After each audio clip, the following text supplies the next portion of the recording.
Thank you all so much for joining me tonight. This is my very first video on this channel.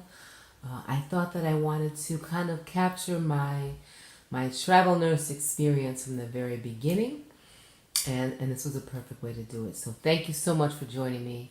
I'm assuming you're here to get some information on travel nursing, which we will absolutely learn together because, as I said, this is my way of kind of blogging my experience of my first contract. That's right.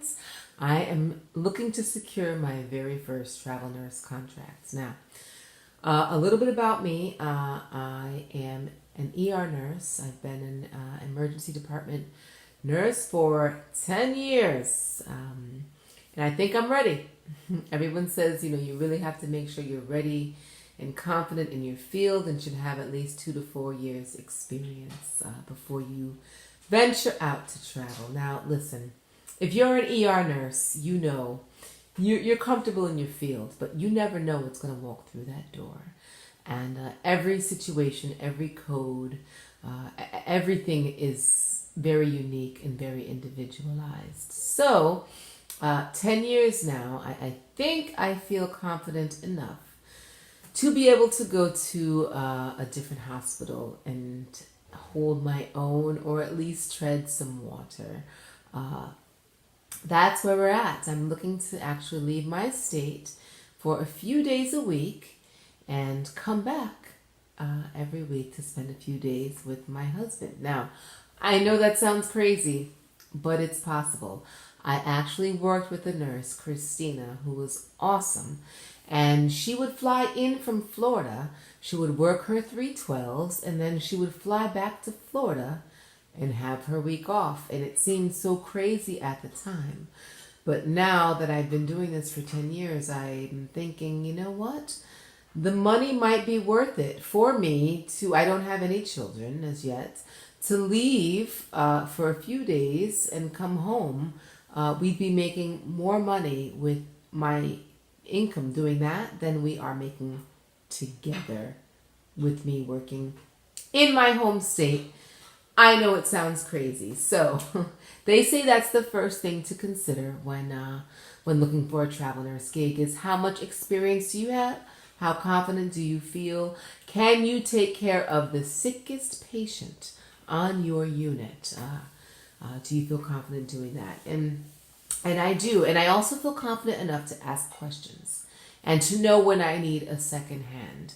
And I know how to delegate. And I feel that as long as you're put into a facility that respects you as a traveler, and most of them do, they understand you're there to help them fulfill a need. I've always been more than gracious to the travelers I've worked with. And so I expect karma to pay me the same and send me to a hospital that is patient with me for my first contract. If you are a travel nurse, by the way, and you have suggestions or comments or anything, please feel free to let me know below. Correct me, give me some constructive criticism. If you have a great recruiter and a great company, please, please, please, please, please let me know. I am currently working with a few. It can get overwhelming. If you give more than one company your name, they're all going to call you. So it's been a little overwhelming. I've been, as of now, working with Travel Across America and American Mobile. American Mobile. Those are the two companies. I had a great conversation with a recruiter named Ellen today. And let me tell you, that recruiter conversation can make or break your decision to work with a company. And she won me over. She listened to my most important needs, my concerns.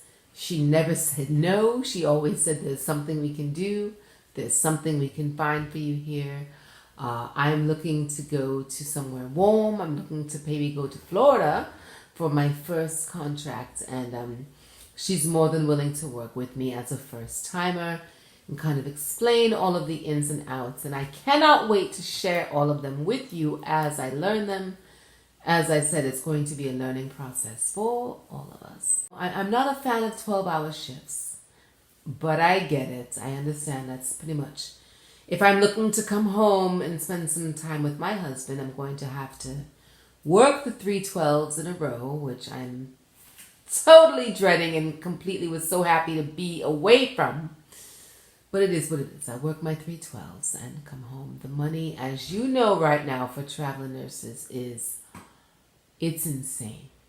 You can make triple the money that you're making now at your current facility if you're willing and able to make that leap of faith. Because let's be honest, it's a leap of faith.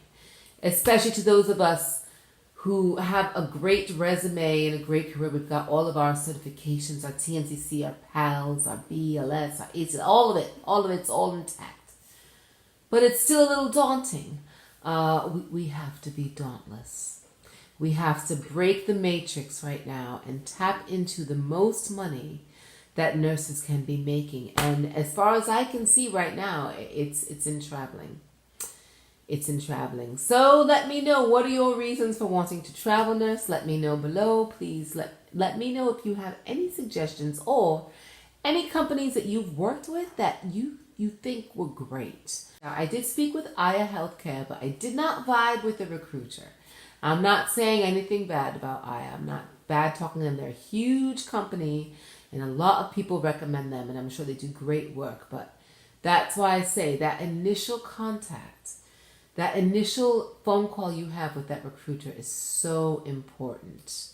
One turned me off, whereas one kind of like made me want to be their best friend. So, that I'd be cautious with that. You don't want to get too attached to your recruiter, but I do want someone who is going to be knowledgeable and work with me and my needs. And so far, Ellen at Travel Across America has been just absolutely fantastic. So thank you. Anyway, please drop any comments below. I'll be back. I'm filling out all of the checklists. Once you kind of find a place, before you really apply, you have to fill out a skills checklist. Mine is for the emergency department. It's like 3 miles long. They want to make sure that you know and you're proficient with normal emergency department things. And here's a tip. When you're filling out this checklist, if there's an option that says not relative to my job, don't choose that option. Even though it's not relevant to your job now, it might be relevant to the ER that you're going to, or the med-surg floor, or the PACU, the ICU, whatever you are priming to go to. So just be honest and say you don't have experience, but you're willing to learn, always. All right, I learned that from a recruiter today. All right, everyone, please, thank you so much for joining me. I'm looking forward to hearing your travel experiences. Tell me your pros, tell me your cons. If you had a great experience traveling, I'd love to hear it. If you had a horrible experience as well, I'd love to hear that too. And we're all just going to kind of grow together and learn all of this together. I'm glad to be able to document this with you. All right. Thank you again for joining me, and I will see you again when I have some more news. Cheers.